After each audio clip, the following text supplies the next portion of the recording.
beyond establishing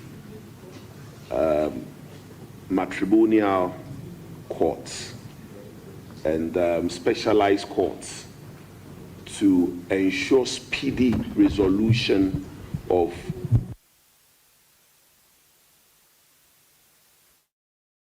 deceased persons in the interest of widows and their surviving children. What can you think of by way of recommendation to Parliament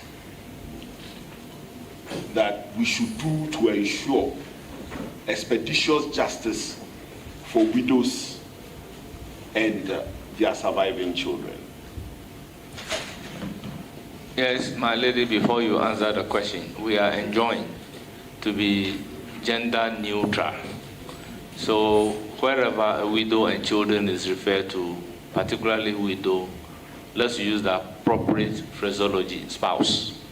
So you may proceed to answer the question. Thank you, Mr. Chairman. Your question, if understood, is what Parliament could do to speed up resolving matters of estate in favor of spouses and orphaned children. I am humbly of the view that Parliament has done its bit in coming out with the laws. The matters come to court, and I think, apart from probably interpreting them to the hilt, the judges or courts also bring in some judicial activism to protect those who are on the weak side of the law, if I may put it that way. Therefore, in terms of Parliament doing something further, I do not think they can do more than come out with laws. Maybe some of the problems that have to do with the settlement of estates are cultural issues, in terms of perhaps, even though PNDC law 111 is there, some people think that even though the law says this, I think that this person shouldn't have that. So beyond the promulgation of laws, I do not see how much further Parliament can go. That is my view. Thank you very much. Any follow-up question?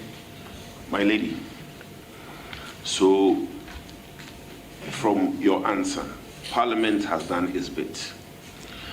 The people of Menchia want to know what the court can do to ensure that when such cases come to court, there will be limited procedural bottlenecks, more or less speedy delivery of justice for such people.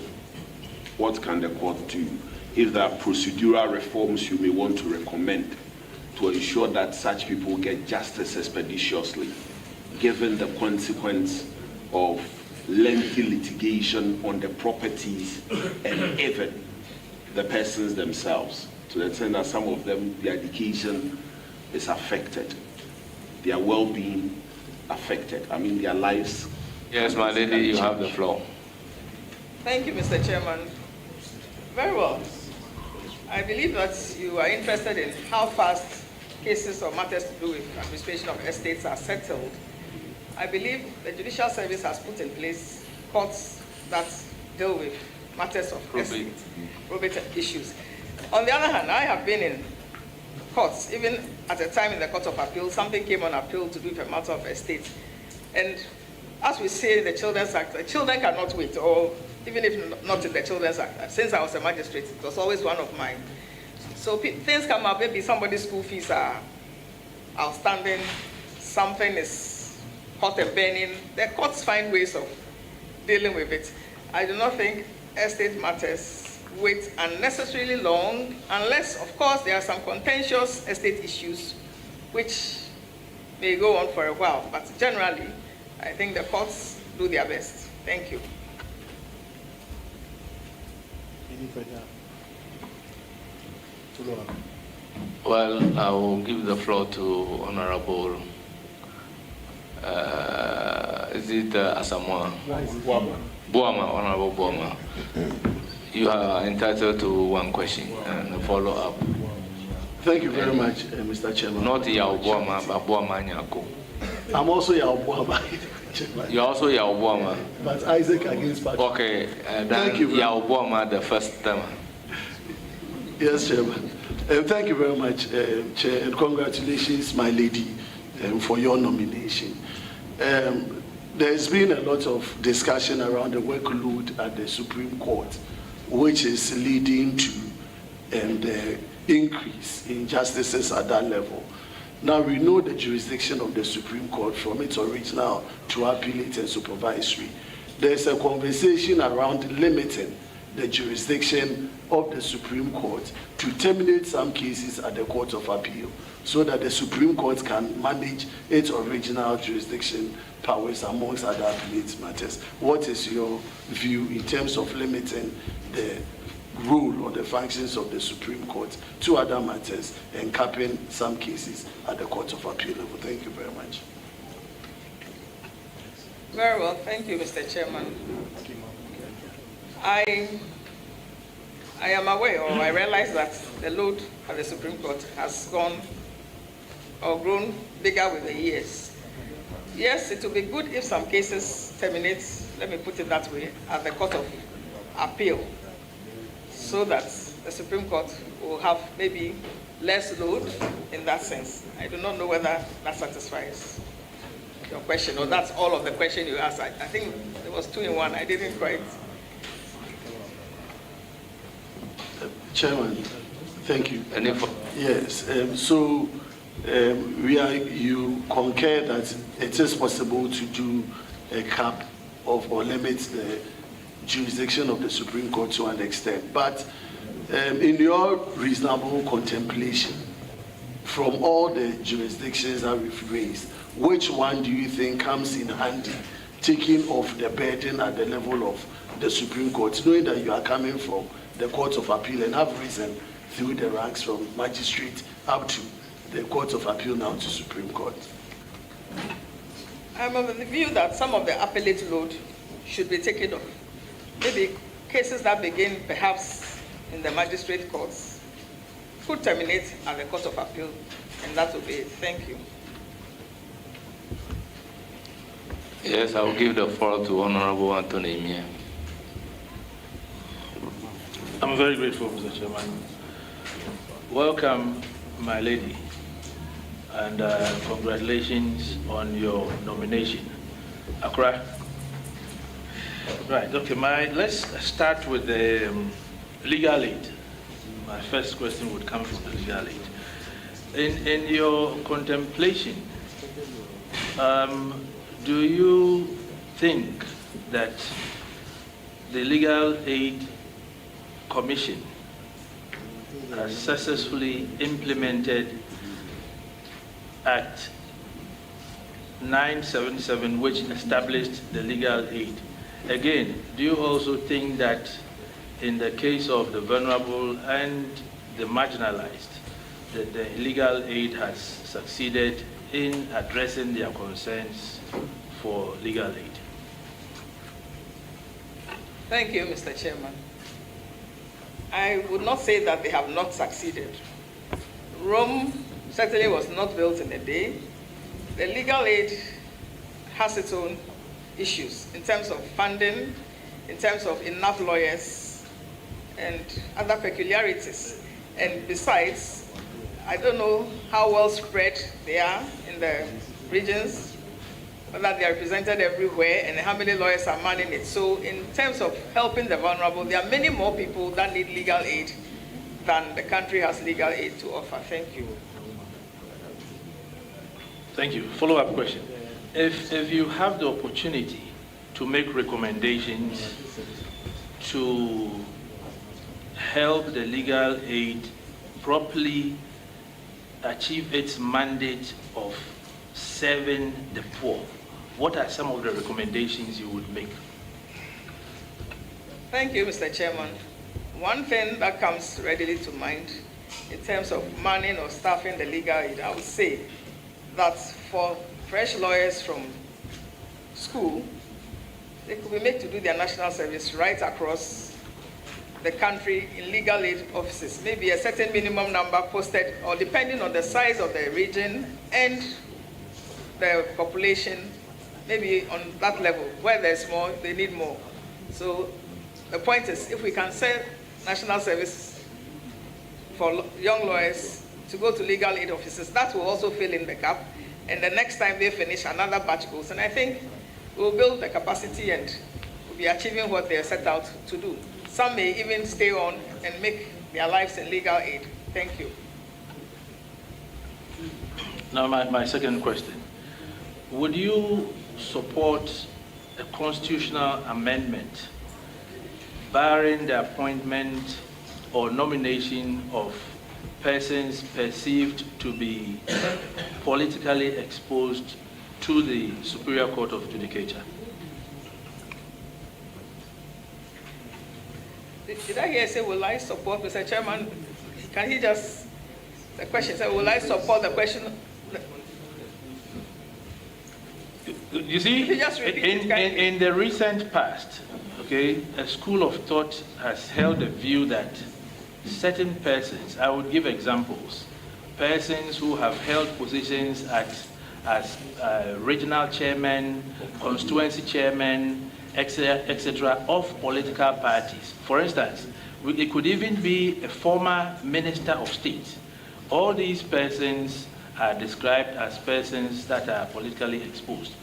Would you recommend that the Constitution is amended so that these persons are barred?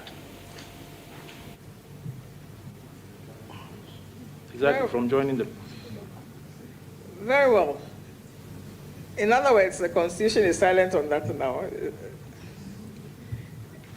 I believe that if we are to go that route, the country has to have a conversation about it. I do not believe that I am enough here to give an opinion on that. Thank you.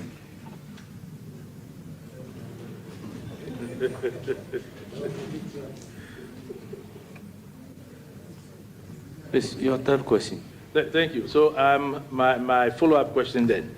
Now, let us zoom into Article 1284. My brother, that cannot be a follow-up question. It's directly related. It's directly related to appointments. It's directly related on the qualification of judges to be nominated to the Court of Appeal. That would be a different question because your earlier question was on anybody who has a political color. Can such a person be given the opportunity to go to the, listen to me, to go to the Supreme Court? Exactly. And she said, we can have a conversation on it. Exactly. But she's not here to offer opinion Mr. Chairman, on that matter. Both questions fall or come under 128, under qualification of persons to be nominated to the Supreme Court. Well, ask the question and let me see. Very well. My lady, my follow-up question is, many perceive judicial promotions, nominations, etc., to the apex court as politicized. Okay. What transparent mechanisms would you recommend to ensure that merit-based progression is introduced within the judiciary? Well, before allowing my lady to answer the question, take note that that is your question number 3.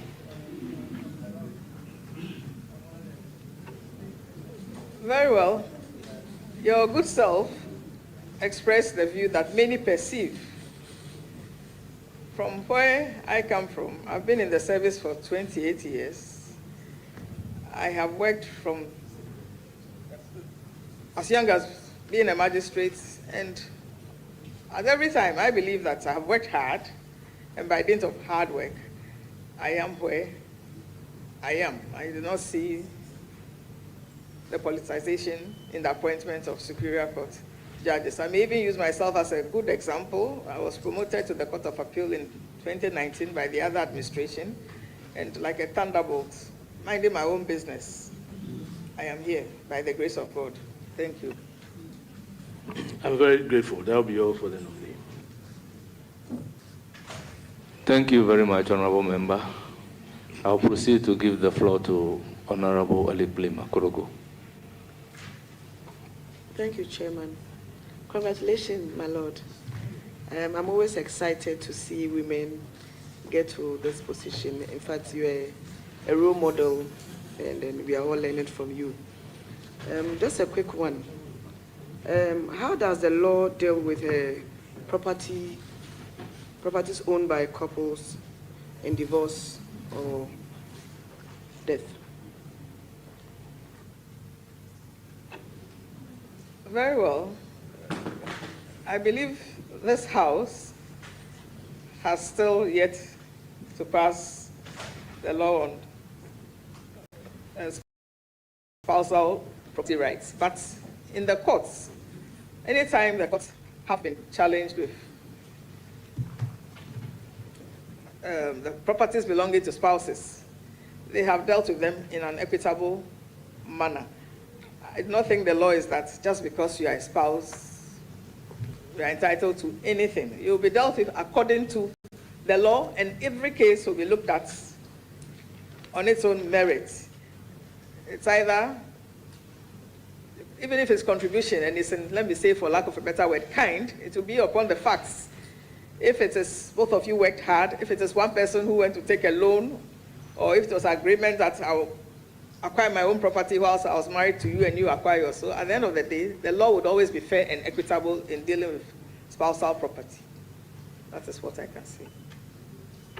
A follow-up question. We know outside Ghana, they practice child support.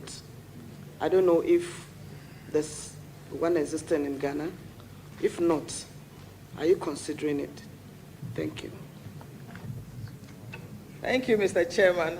I do not believe it is in my place as a nominee for the Supreme Court to consider spousal support. If we want to enact a law as a people, the debate would have to go out here on this floor, and at the end of the day, those who make the laws will make them. Thank you. Mr. Chair, thank you so much. I'm wishing you all the best. It's now the turn of Alhaji Omar.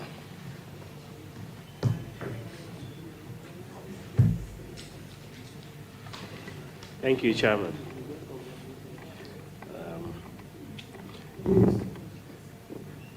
Ladyship, congratulations. I have one single question that I've been asking, and that has to do with separation, the doctrine of separation of powers. What is your view about it regarding the Constitution that we have for the 1992 Constitution? Very well, Mr. Chairman. I believe that the Constitution has created a path for all the arms of government, and ordinarily everybody is in their lane, the executive, the legislature, judiciary. In Parliament here, you have your own laws. You carry on with your lives like everybody else does. But then, that won't mean that if something is done which is repugnant to the Constitution, under which we all are shaded, those who are responsible for taking a say on it will not. For example, if a matter comes to court, which has to do with Parliament or executive not doing what they're supposed to do under the Parliament, I don't think the judiciary will sit down and just fold its hand. That does not mean that we'll be encroaching on your rights or your work. But that is how good governance works ultimately for the common good. Thank you. Any further question? Yes. A follow-up. Thank you. This is, I think, is a question about practicability. Practical. That a few years ago, Parliament was working on a law, and it had not yet come to conclusion because it has to be signed into law, then we go for interpretation or challenge it. But it looks as if the Supreme Court, not once, severally, interfered in the work of Parliament.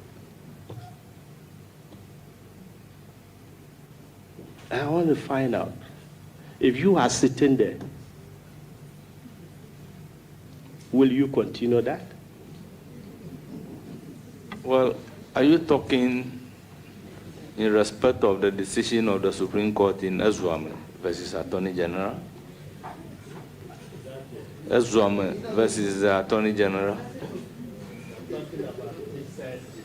LGBT law which was passed and got arrested, someone went to court, Well, and the president had not yet... Then with all due respect, I'm likely to overrule you, because the nominee is not here to comment on a matter pending before the court or a matter that the court has already made pronouncement. So you may ask another question.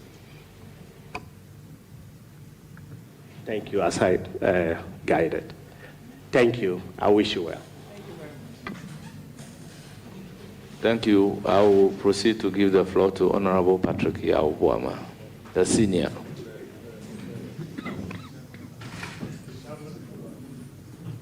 All right, thank you. Thank you, Chairman, and congratulations, my lady.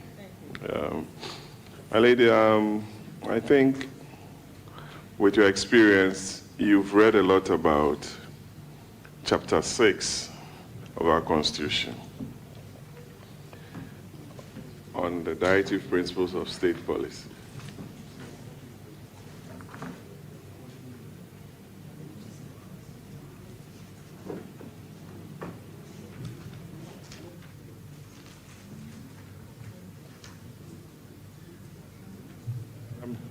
Mali, please, are you there?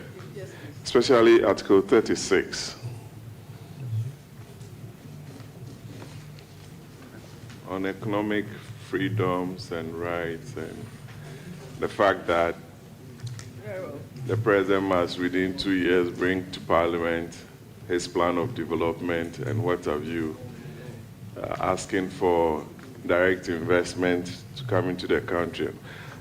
There's been a debate on the bench for some time about the justiciability of this chapter. I want to hear your views on whether the provisions of under Chapter 6 are justiciable, in your view, because I'm sure some of your colleagues have their own ways of merging these provisions with other statutory provisions to make it enforceable. So I just want your take on this. Thank you. If I understood you, Mr. Chairman, you mean whether the provisions under Chapter 6 are justiciable. I am of the view that if they were not, the framers of the Constitution wouldn't have even put it there.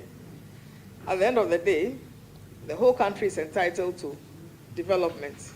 As a people, we have brought up this law for ourselves, and we have carved a path which we wish to follow. And I believe we also have a national development planning body. So at the end of the day, if we follow the trail, we would achieve or would arrive at where we would want to. So in my view, it is. Thank you. Really, that would be difficult, in my view. Because if you look at some of the provisions. We'll get there. Rome was never built in a day. Very well, very well. I just wanted your thoughts because I've read certain positions by Justice Datebai and his group and how the positions some of them took. That's why I asked you. So let's look at emerging trends. You're a very modern judge. And I know you've taken an Uber before. Or A number of times. Very well. You've heard about Airbnb. Yes. I'm sure you've stayed in one of them. Not yet. Yango and all the new technologies that you don't even know the source, but you pay with your card and enjoy the facilities. You are there 2 minutes, a car comes up, you don't know the person, you key in your address, the person takes you, whether the person is a murderer or not. You just sit in the car, takes you there, you travel and you book an Airbnb and you go and stay there. With some of these evolving technologies, would you recommend to your JTI, Judicial Training Institute, to take a critical look at some of these emerging trends so that the justices are abreast or kept abreast with some of these modern trends so that they will be able to determine some of these issues when they come to them in the nearest future? There is a decision in Italy. That's why I'm asking you this question. Thank you. Very well, Mr. Chair. You've mentioned a lot of business names that all form part of this modern trend. But your question, if I understand you, saying that the JTI should train judges when some of these things come up, do you mean when issues, if you could clarify that kindly? Thank you. That these are emerging trends and new decisions are being taken in some other jurisdictions. I haven't heard of any in our country. So I just want to find out from you whether it will be part of your activism or your advocacy when you go for training so that we are not caught off guard when some of these things come up. That's it. Very well, Mr. Chairman. I share the view with you that these are modern and new trends, and we all have to learn, especially the judges, because the society is ever evolving and these things will catch up. I would give you a simple example about Facebook. Some years back, when I was in the circuit court, I think, I know there's something that is called porn revenge or nude revenge. Porn revenge or nude revenge between exes, like ex-partners. So somebody shared a picture of his former girlfriend. Let me say, we are all adults here, a nude picture of his former girlfriend with other people. And you know how the world is. I always tell friends that once you take the first photo, click, it's no longer yours the moment you send it. And you can imagine the mental agony to this person. But the matter came to court and it was difficult to apprehend, but with our electronic laws, etc., and I think the police also did some good investigation, and he was apprehended and dealt with. So we have to learn about these things all the time. And sometimes, like you said, it's not just the Uber. You go to San Francisco, the cars come with no driver, and we still sit in them and go.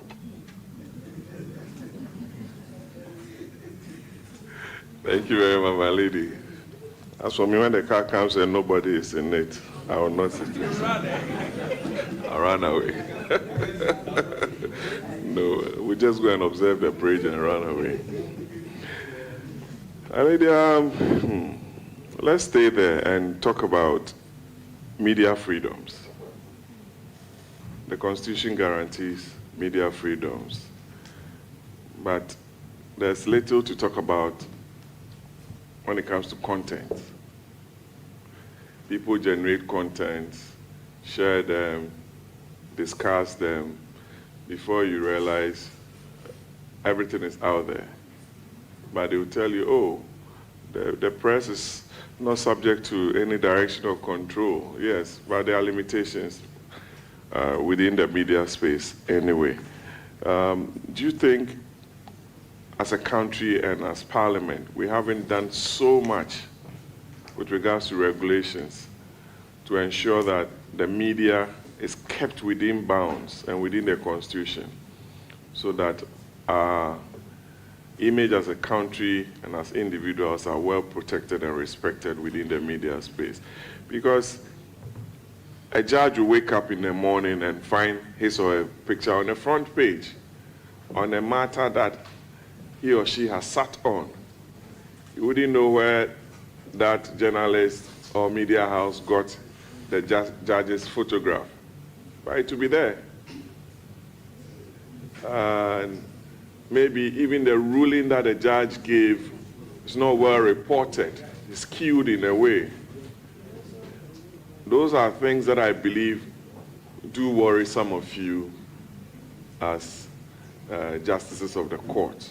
So I just want to hear from you on some of the things I've spoken about. Thank you. Very well. Ghana is a strong advocate for media freedom. Going back some years back, maybe 30, 40 years ago, I do not believe that the media landscape was what it is today. And perhaps that has propelled us into a kind of media free-for-all, if I may put it that way, like you are saying. So some of these things happen, and of course, we get disturbed. Others go to court seeking for their reliefs. However, I do not think that we have to go out right away with the big stick, knocking everybody. Maybe we first of all have to engage the media. There are responsibilities. Their freedoms have to go with responsibilities. They have to know that. We have to sensitize them. People have to learn how to report. Even like you mentioned about a case being reported. We have a judicial media persons, I believe, but sometimes they don't report exactly, but I think it's a learning process and sensitization. And when we've done all that, at the end of the day, maybe we can have some further regulations that will make the media or the journalists realize that the fact that he has a microphone, or the fact that there's ink in his barrel or pen, or the fact that he has a keyboard that has an enter stroke, does not mean that he can just go to town. Respectfully, my views. Thank you. My follow-up question to that. Would you advise the Judicial Service to train some of the journalists in this country, or you have a training program for them, those who report from the courts? Would you ask that your next budget you request for some more money? I can see the acting CJ here, for some training of the journalists who report from the courts. Would you? And I wish you the very best, my lady. Thank you. I believe that can be done in collaboration with the JTI, and if it's brought to the attention of the Office of the Acting CJ, that certainly can be arranged. Thank you. So you're asking for more money? No, I didn't talk about money. I just said they could be trained. But of course, if we got more money, we would not be any less miserable. Thank you. Honorable Patrick Obama, you can donate 40% of your bank account to them. It will be in the right direction. I wish I could do that, but, you know, I'm miserable. It's now the turn of Honorable Haji Aladi Ayamba. Thank you, Chairman. Congratulations, my sister. I'm so proud to see you seated there. As a woman, it's not easy. I know you've worked hard, so I continue to pray that your efforts would send you higher. Well done. I wouldn't have asked you any question, but if I don't, I know what some of, I won't say that one. My sister, there is a problem, and the problem has to do with an issue that is on the Criminal and Other Offences Act. I asked earlier on, and I think this is my third time of asking this same question. There is a gap when it comes to the age of having sex and the age of marriage. And it's quite disturbing. For me as a woman, I have looked at it severally, and I think that if at 16 years, especially the girl child, is still in school or supposed to be in school, and she is allowed or permitted by law to have sex, I believe she could easily become pregnant, get infected, run away, elope and leave school and what have you. Or even she could be misused. Excuse my language, I'm a teacher by profession, so I'm not derogating any teachers, even those who are teaching her. Now she has been given the permission. It means that even if that happens, nobody can be held responsible. She can become pregnant, that ends everything. But then, She cannot get married to the one who has impregnated her because she's still 16 years.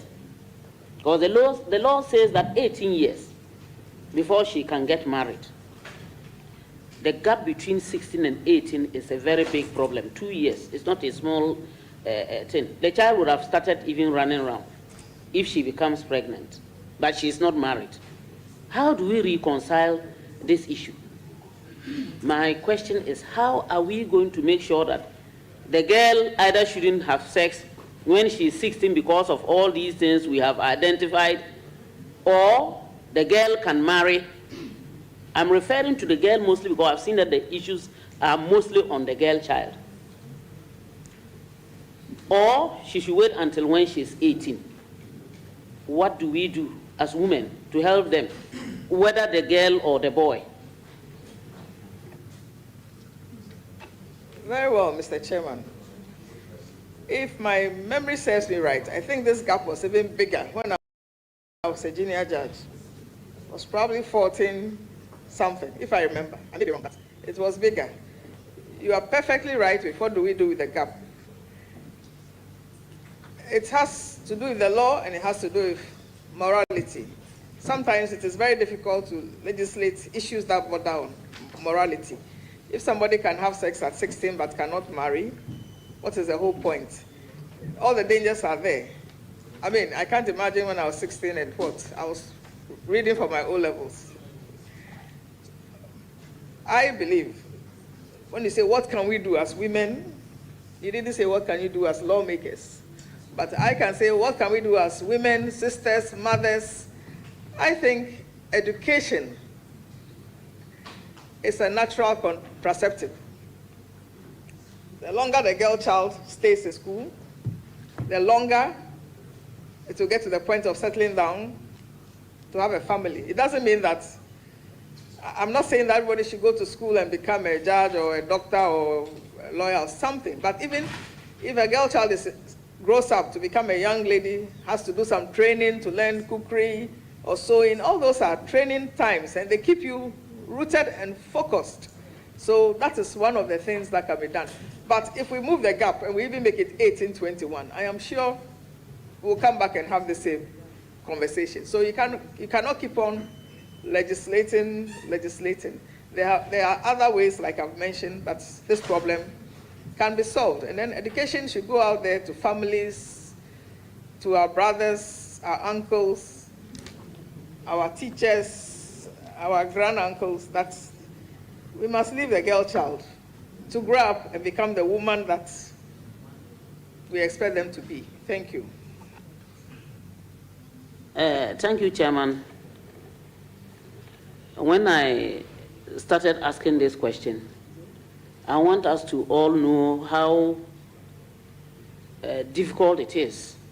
But then, what I started hearing from even people whom I shouldn't hear from is that, don't we want them to be apprentices before they become So, you see,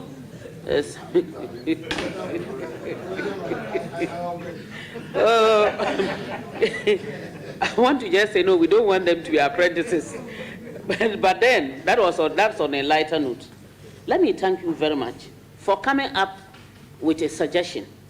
That is on the issue of not having lawyers and what have you in the hinterlands, especially our villages. You made a very good suggestion. And I believe that we've all heard it. And I wish that if Parliament could even take it up and make sure that it is enacted into law to ensure that lawyers who come out should be posted out there, but with support, with some kind of support to encourage them. They should have accommodation, travel allowances, fringe benefits to make sure that they actually go and practice. I believe that it will encourage others.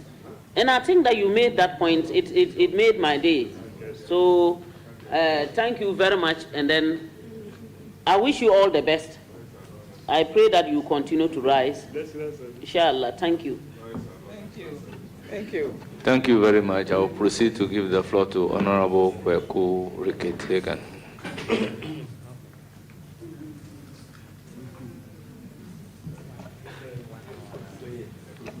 Thank you very much, Mr. Chairman.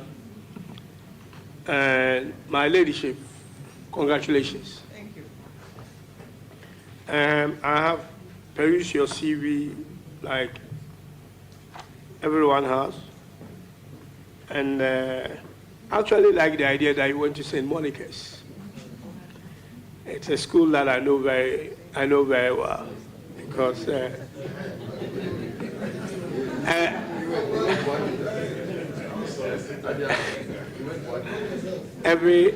Honorable members, order. We can call for further and better particulars after the event. Actually, every auntie, cousin, including my mother, went to St. Monica's in Ashanti Mampo. So that's all. Yeah. But on a serious note, I have a question here which I asked the previous nominee. And it's, I said in Ghana, even though we have district courts which are supposed to deal expeditiously with matters, but it looks as if our court processes are still very, very slow. And I wanted to pick your mind on this, that if you think we need to set up some small claim courts to deal with matters that borders around, let's say, 10,000 Ghana cedis, that can be dealt with, small courts, that can deal with such matters very quickly, instead of keeping the law process longer and longer. Just want your view on that. Very well. If you are just talking about small claims courts, I believe that the courts as we have them now, they have the space for those small claims. And setting up more and more courts, in my view, respectfully, will not solve the problem of cases moving fast. Thank you. I'll just end with this. I did another, it's also something that I'm curious about, and that is to do with, I did ask this question, I think it was yesterday, that most of the courts that I have seen, and not, thank God, not many, you go there and the atmosphere doesn't look that conducive. You have either there are no ACs present, or if they are there, they are not working. But I still see, I mean, I've been accused, I still see, you know, our lawyers and judges in their wigs and gowns that are actually, look, they are suffering. They're really heated. I know this is a colonial legacy that we institutions like yours, you know, guard very well. But don't you think it's a bit outmoded? And we should start maybe designing something that is much more practical to our climate, and that will make our lawyers and judges feel comfortable. Like our speakers, I know there are only 3 of them in Parliament now, have taken their gowns off and put on a attire that Mr. Speaker here, my chairman, is wearing. And maybe do with the gowns and wigs on ceremonial occasions. This is on a very light note, my concern for lawyers and judges. Thank you. Very well, like you said, it's on a light note. Old habits die hard. The spots of leopards never go. The surgeon is in his scrub. The policeman is in his dark uniform in the hot sun. So I do not think that the judges are so upset or the lawyers about it, but if we have to, it's a conversation that we should have. Those, and at the end of the day, if we think so, it will happen. Thank you. You see, okay, sorry. Honorable Rickett Hagan, the lawyers love the wig and gun. But the non-lawyers are rather worried about the wig and gun. Because of this, anytime I'm going to preside, I will wear the gun.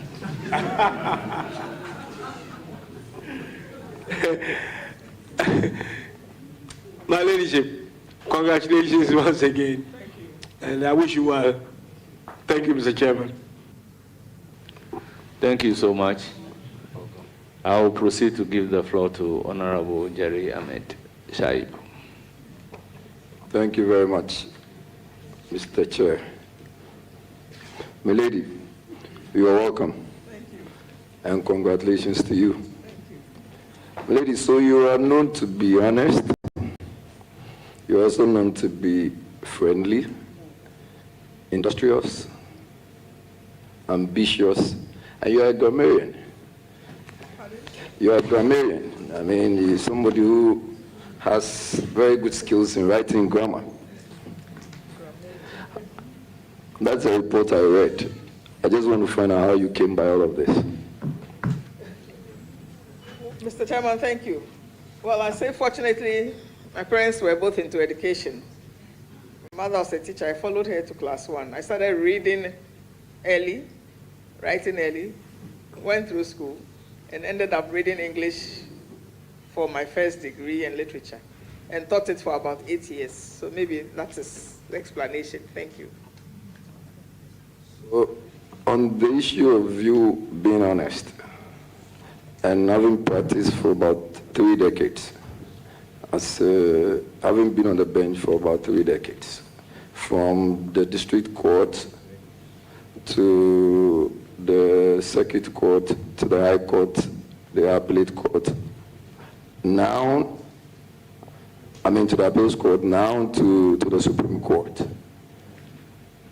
Have you at any time in point been approached by someone to offer you some sort of gift, bribe?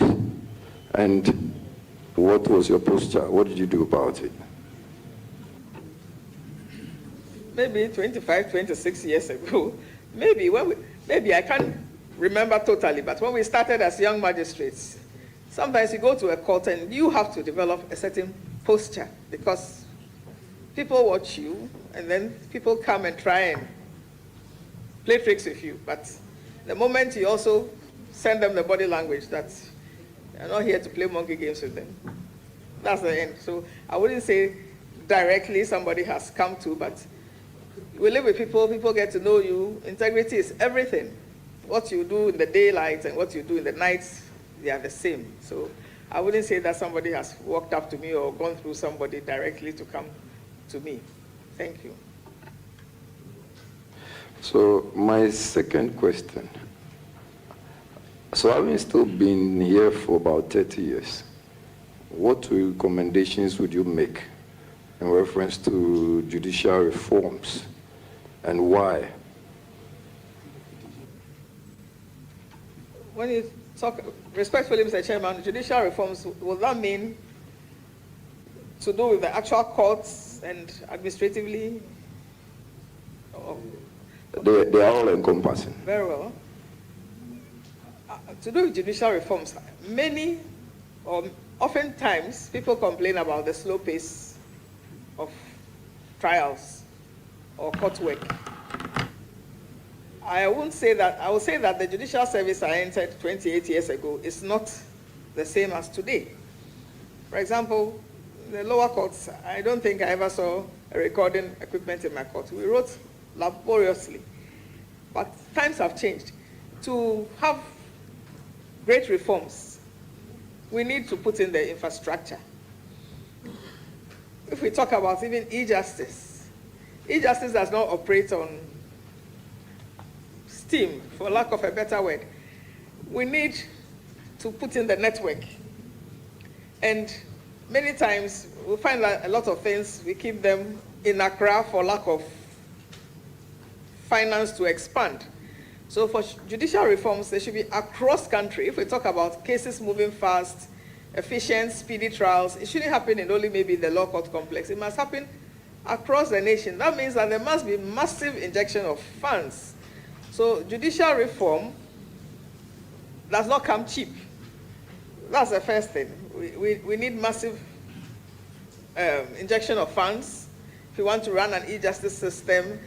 For example, 2 years ago, I happened to visit Kenya, and we went to their judicial training school, referring to e-justice and what they were doing there. And they even said, they came much after us. Ghana started e-justice some years back. They really came on board when COVID caught up with them.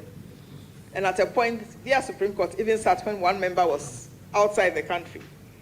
And they had this slogan, to the last mile. They were laying their fiber optics. You know, they were serious. The World Bank was with them, yes. So if we want to reform drastically, we have to take some of these things, the bull by the horn, and do them. Otherwise, we'll be tackling them piecemeal, piecemeal, piecemeal. That is one. For reforms, capacity building of judges. You can't train a judge maybe at entry point and say that is it. It must be continuous education. We must have good libraries. Law books are expensive. Not many people. We are entitled to a book allowance. That comes when it comes. For sure, it comes, but when it comes.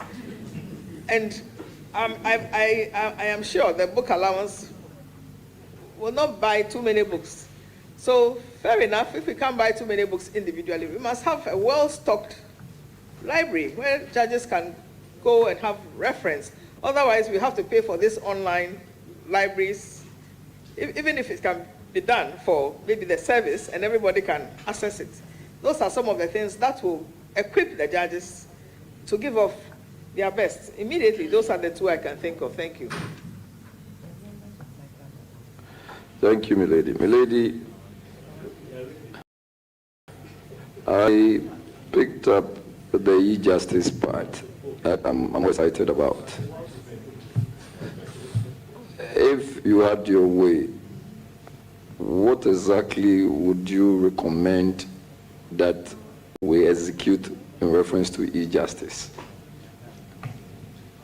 Very well. For instance, I mean, can we say that judges should be taken through a whole educational program on AI and all of that, and even the service of REIT and all of that?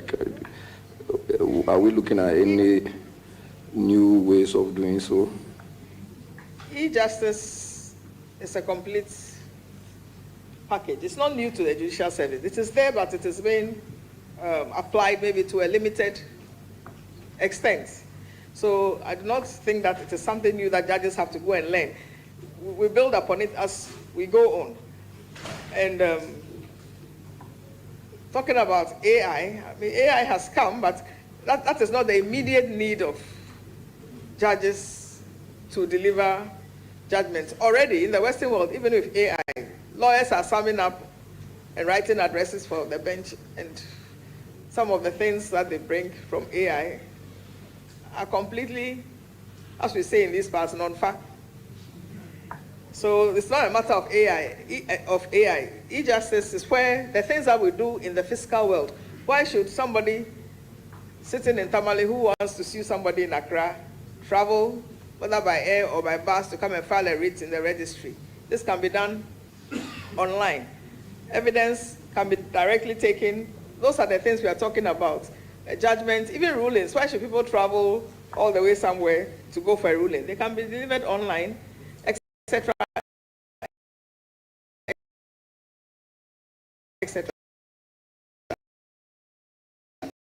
Even with the criminal justice, and 48 hours of the view, the law says people should not be kept for more than 48 hours. The police will arrest them anyway. They will arrest them maybe on a Friday.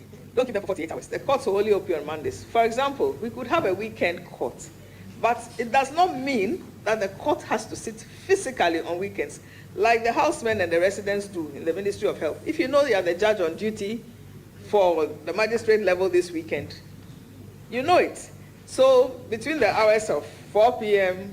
and 7 p.m., you are running an online court for people who have been kept 48 hours across. We can work out the modalities, but these are little things we could do to help the cause of improving the judiciary on the whole. Thank you. Thank you, Milady. Milady, this will be my last question. Milady, same reforms, and in particular, I'm looking at the criminal jurisprudence or criminal justice system. Our prisons are choked. The prisoners get pittances. Sometimes feeding is even a problem. I mean, I don't know the exact amount now, but the last time the Minister of Interior was here, he admitted that the amounts per prisoner or the monies per prisoner is very inadequate. Do you generally have any suggestions with reference to the criminal justice systems, and if there are any reviews you recommend, please? Thank you, Mr. Chairman. I am of the view that the time has come when we should strongly advocate for non-custodial sentences in relation to minor crimes. We will have to define what we mean by those minor crimes, but that's a way to go, non-custodial sentences. And I would also dare say, the prisons are congested. We see them. Judges, we used to go around. I mean, we see them on TV. We've seen them physically. Why shouldn't they also have rights? We could build 1 or 2 more prisons to decongest.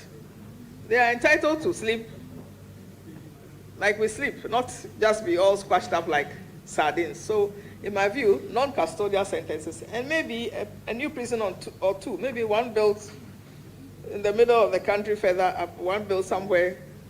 That is a way of decongesting the old prisons. Thank you. So this is just a follow-up. Yes, still the prisoners. Are we considering caning people when they do wrong? Maybe once in a while you openly give them some lashings. Maybe somebody stole Honorable Patrick Baumer's phone, and no. It's just as part of the non-custodial ways of dealing with criminals.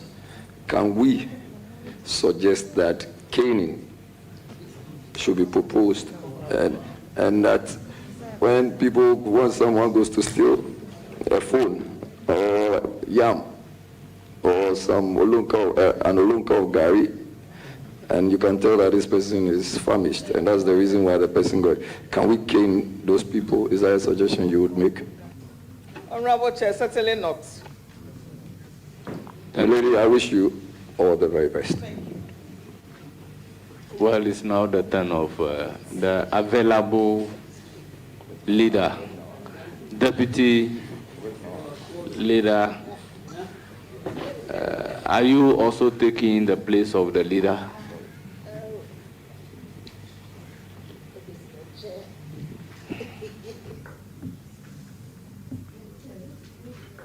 Very well. Thank you very much. Congratulations, my lady. We are all equally happy that in the scheme of things, gender equity has been considered. And it is my belief that is the more reason why we have the 7 nominees. We have 2 strong ladies within the 7 nominees that have been appointed by the president. And I believe that, yes, there are people who believe that the affirmative action law, which has been passed, relates more to competency than just the promotion of women into any position. I believe that competency is a critical need. But the issue is that we know that from our patriarchal nature as a country, we have issues with the women participation in leadership and in governance. And therefore, it is critical that this affirmative action law is enacted. I would like to tease out from you, what will you do to promote this law? Considering the fact that we have a number of people within the judiciary who may be up for the right appointment, but because they have not reached the the qualification, that's what I would say, the qualification back, it has not been possible to promote them to the level which you have reached at the moment. But we need more women in the judiciary. What will be your effort to enhance the participation of women in the judiciary? Thank you. Thank you, Honorable Chair. I'm not saying that we have enough women in the judiciary, but we have many women in the judiciary. Currently, if you look at our annual report book, the ratio, the men are about 50 point something, and we are about 49. They are just about 1% and a little more than us. In the past years, maybe 20 years down the road, backwards, a lot was done for the girl child. I am a woman, but I do not believe in affirmative action for affirmative action's sake. I say that because you and I are women. If women are just put anywhere for any house sake, and they go and they don't perform, you and who gets the flag? It is we, the women. I believe in mentoring young girls, bringing them up, building capacity, encouraging them to gain the heights. I would say, apart from the grace of God, nobody has plucked me from anywhere and put me anywhere ever in my life. All the steps of my life, I have worked hard, bid my time, waited on the Lord if need be, and at the end of the day, I am here. So in the judiciary, we have quite a number of good women, like I said, the skills, and like Honorable, I just said, very soon, it might be that there may be more. Maybe at this point, I may become a boy child advocate if I'm not kept.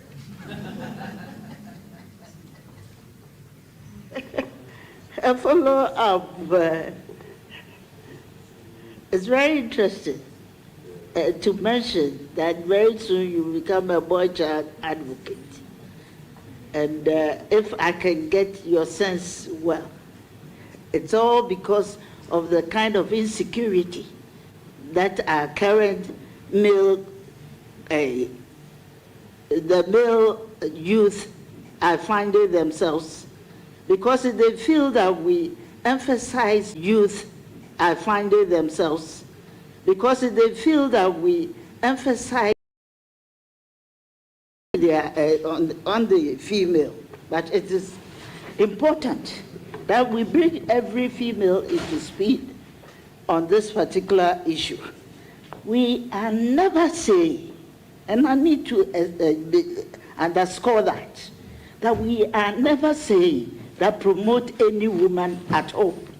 Competencies are a critical need that will require the promotion of every woman. But what I wanted from you is that, what are you going to do specifically? Unless maybe you are telling me that you don't want to promote women into the positions in which you have been able to, because nobody nurtured you.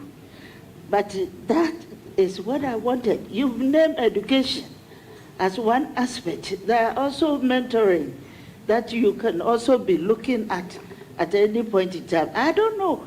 There are so many people who feel that in talking about affirmative action, it means you are feminist, and they put all kind of negativity to it. Honorable Leader, and what I is the feel question? that is not the case. So we are only creating awareness for all people to note that it is important that we get the women into the society, because women also do well in whatever they do. But what I believe must be done at this point in time, for which maybe we will require your proposal, is what constitutional provision can we make at this point in time to take good cognizance of the affirmative action act that we've promoted out there? Thank you. Sorry if you understood me by saying that affirmative action, as I understood it, meant that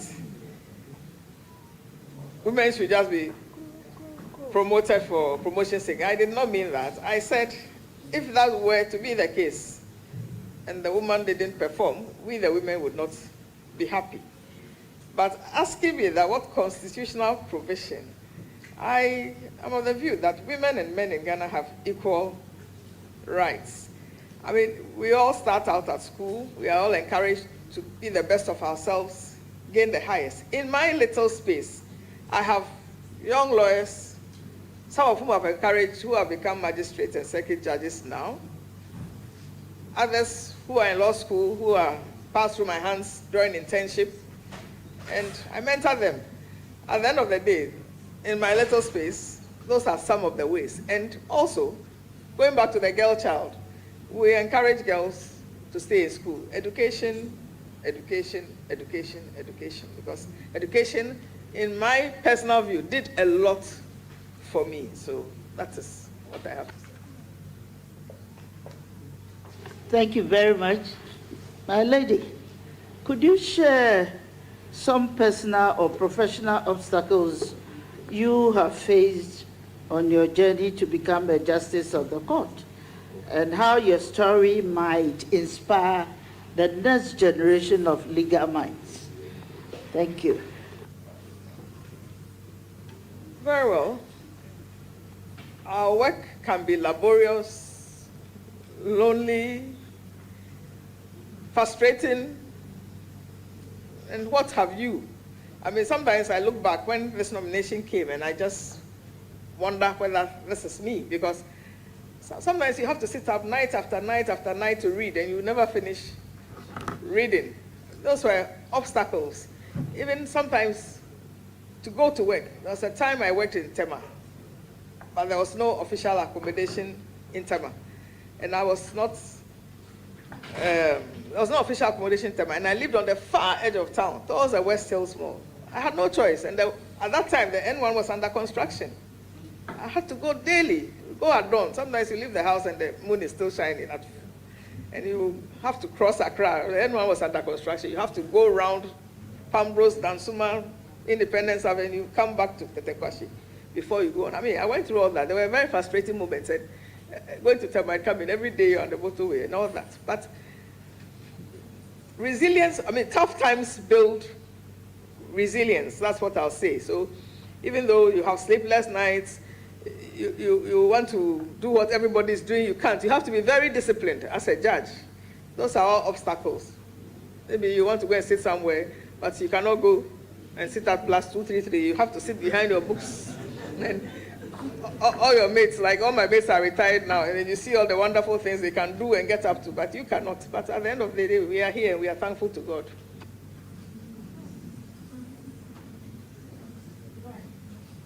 Thank you very much, Mr. Chair. My lady, I think we are teasing this issue out of almost everybody here. What do you think of Article 66? First, if you may open and then get it read out.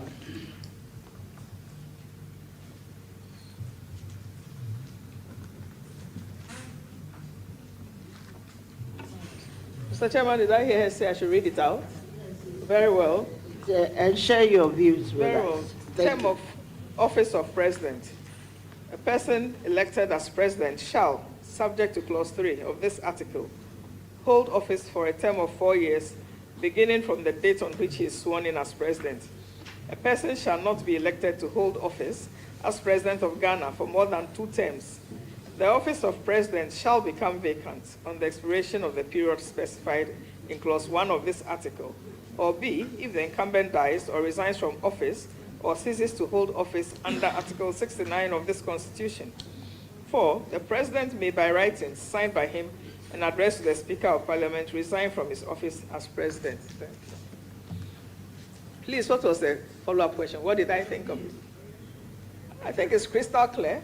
The Constitution, the president cannot hold office for more than 2 terms, and that is it, period. There's no ambiguity about it. As far as I'm concerned, or I can see, I do not find any such ambiguity. Anyway.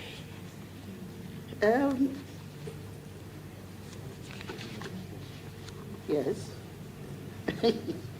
And I'd like to find out from you, there is that common belief that the judiciary, critics have held the judiciary as corrupt. But I'd like you to share with us what you think about corruption in this respect. Corruption anywhere should be excused, not only in the judiciary, but anywhere. I am of the view that when people talk about the judiciary, a lot of times they clamp up or gather up everybody working in the judicial space. It's not only judges who make up judicial work, right through from other services, the police, the prisons, judicial staff, judiciary, they all work together. So I do not think it is a blame to be laid at only the foot of the judiciary. However, one bad fruit in a basket makes all others bad.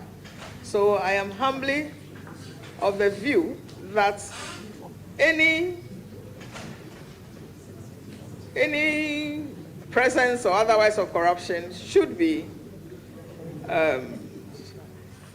stringently seen to and wiped out. That is what I have to say. Thank you. Thank you. Yes.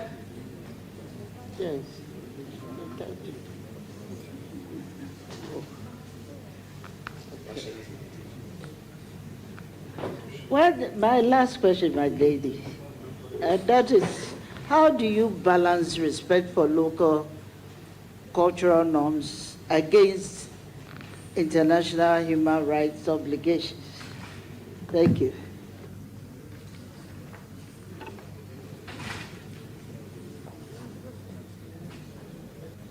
Very well, Mr. Chairman.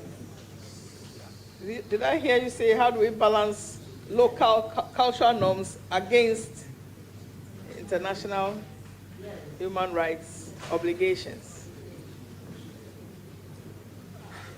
I would say that, if I understood you, I would say that whatever is not culturally repugnant to us and is intellectually right, we'll marry the two and work with it. Thank you. Thank you very much. I proceed to give the floor to Honorable Togui Osahi Alexander Kwamina Aponyo-Maki. You have the floor.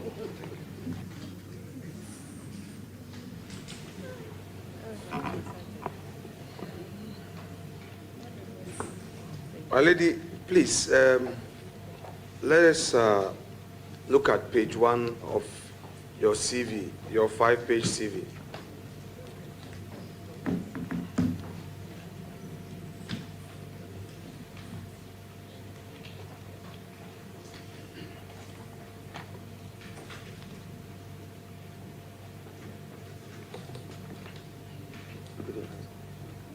Okay. Lady, you said at J, biodata personal profile. Jay, you say you speak every English entry.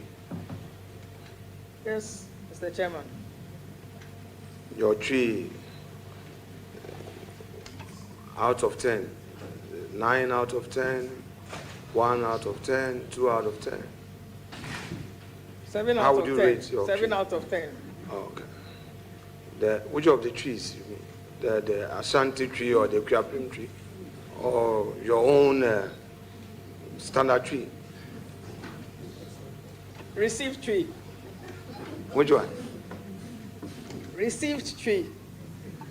My lady, which one is that?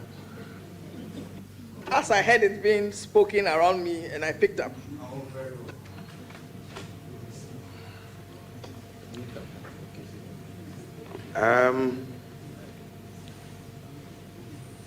You come from Peki? Yes, Mr. Chairman. And you were born in Tamale? Yes, Honorable Chair. Are you therefore telling the committee that your parents were civil servants or public servants who Yes, found my their father way? was an education officer. He traveled the breadth and length of this country. In your family, are you the only woman or a couple of?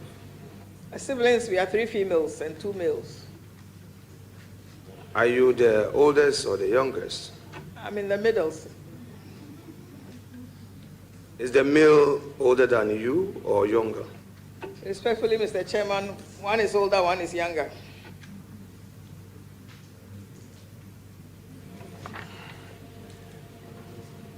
From the records, you were in Achimota School, and then you moved to St. Monica's Secondary School in Ashanti Mampo. So you had an experience of a mixed school and same-sex school. Yes, growing up. Honorable Chair. Are you able to share with us any experience in both situations, please? Very well. I spent 5 years in a mixed school, so I was used to that. And then I found myself in a girls' school for 2 years, but I survived. Thank you, Mr. Chair.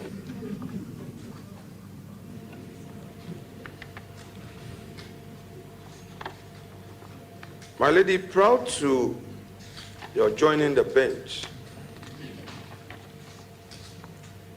you indicated you worked with the GRA.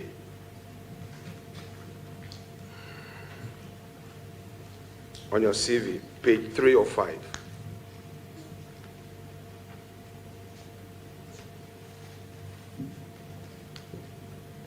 Yes, Honorable Chair. Where exactly were you at GRA? Were you at the... At the time, I joined as Honorable Chair, humbly Honorable Chair, at the time, I joined the Value Added Tax Service when it had just been introduced. Then within a few months, it was annulled. Therefore, the staff there in the legal department were absorbed into the Internal Revenue Service as it was then known. So in those days when I was there was nothing like GRA as we know it now. Thank you. From the records also, you would agree with me that you spent some 9 years at the High Court. Yes, Mr. Chairman. Until you were eventually promoted in December of 2019 to the Court of Appeal. Yes, Mr. Chairman.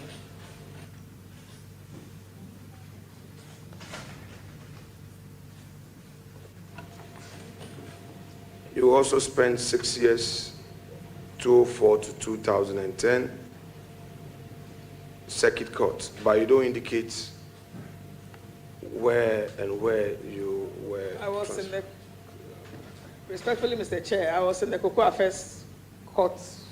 I spent the time there in Accra. Have you been a High Court judge in Winneba Honorable Chair, I believe the Speaker, the Honorable Member remembers me from Winneba. I want to be sure. Yes, I was there. Very well. My lady, you've spent many years on the bench. And I want to take you through the very case that we did, a certiorari application that was brought before you regarding some actions of the University of Education that came up for question. And you listened patiently. One of the things I learned from you, your level of patience. You listened to everybody, lengthy submissions, and gave your ruling that they were acting within jurisdiction. And you even encouraged that the decision be tested at the Supreme Court, which was something very unusual, because I've had the occasion of practicing before judges at the High Court. When they give their ruling, they say, go and certiorari me, go and certiorari me. And they just embarrass you, the lawyer, as if it's a personal fight. But you said, look, it would be good to test the law, so go and test it. And in fact, after going to the Supreme Court and back, you inquired to know the outcome. Though your decision was set aside, you were not at all worried. Now, in your determination of matters that involve state institutions, by way of judicial philosophy, are you likely always to look at state interests as your first option?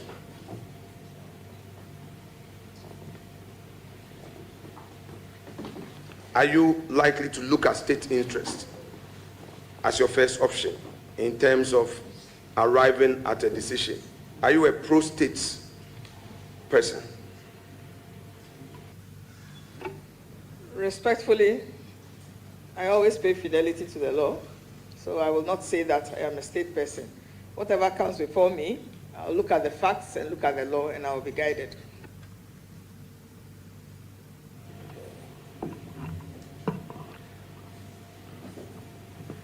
My lady, you know that many lawyers have difficulty in open court practice. Sometimes when we meet as lawyers and we ask some of our colleagues, why have you stopped going to the court, or why don't you want to do court practice? The complaints are that some judges are too harsh. Not that they don't like to be corrected. That is the lawyers. Not that they don't want to be corrected. But their utterances. And the emphasis is that some female judges are not kind at all regarding their words, and some are very emotional. I have really experienced that myself. What would you say to encourage some of these young lawyers who have such concerns about such attitudes of judges, particularly female judges? Mr. Chairman, I will say that it's unfortunate that people will want to stop their whole practice because of, again, it would be unfortunate if a judge or a female judge were to speak harshly or berate a lawyer, be it a junior or whatever. I do not think that has been my cup of tea. I have not behaved that way on the bench. I would not encourage it.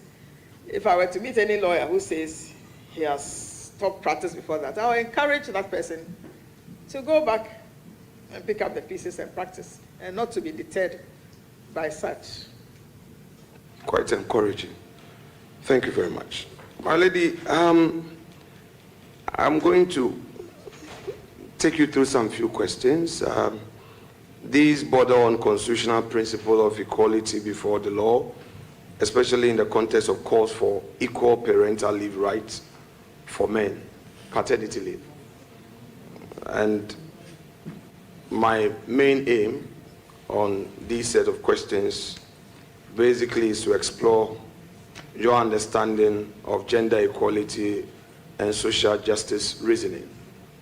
So I shall proceed with the first of these set of questions, respectfully. 1, on constitutional interpretation of Article 17.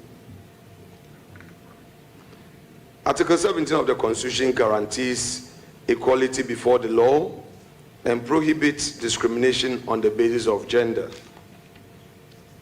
Do you think the absence of paternity leave in Ghanaian law constitutes gender discrimination against men?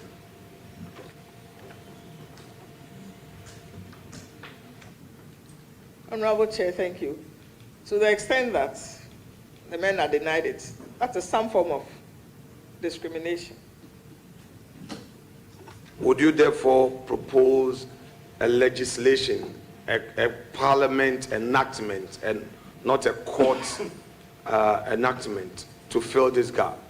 Or now that you're going to the policy court, where things are large, you would prefer that if Parliament is not acting, you will zoom in to act, bearing in mind the fact that after Glomega in Article 1815, where you give Parliament the chance to enact, to regulate, we are still not done with that. Would you want to take that up should there be a situation like this to fill the gap, my Lord? Thank you, Honorable Chairman. If the opportunity came my way, I do not think I would mind. However, Parliament could do same. Thank you.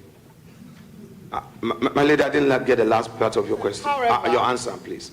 I said, however, Parliament could do same, but if I had the opportunity, I would do it. But I'm sure the leader of government business has heard us, and the Children and Social Protection Minister has heard us to make proposal to the executive. If it comes, I'm sure it's something that Parliament could consider. Thank you very much for that view.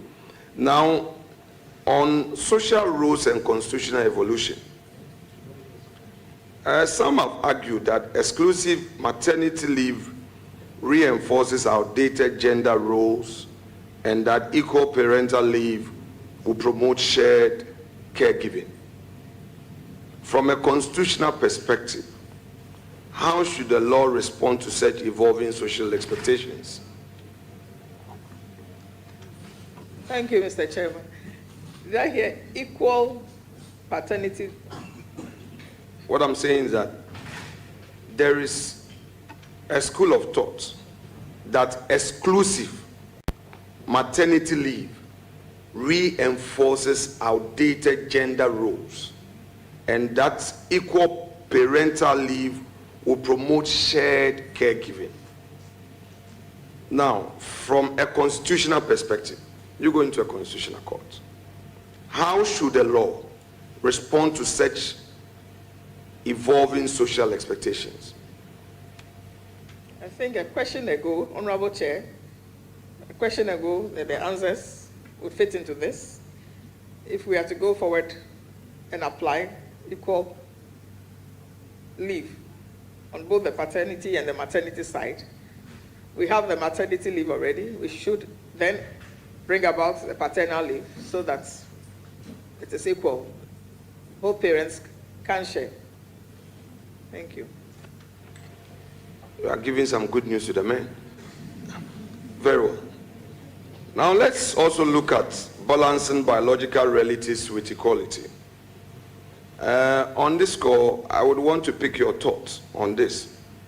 So while childbirth is biologically tied to the woman, some say that postnatal care responsibilities should be shared.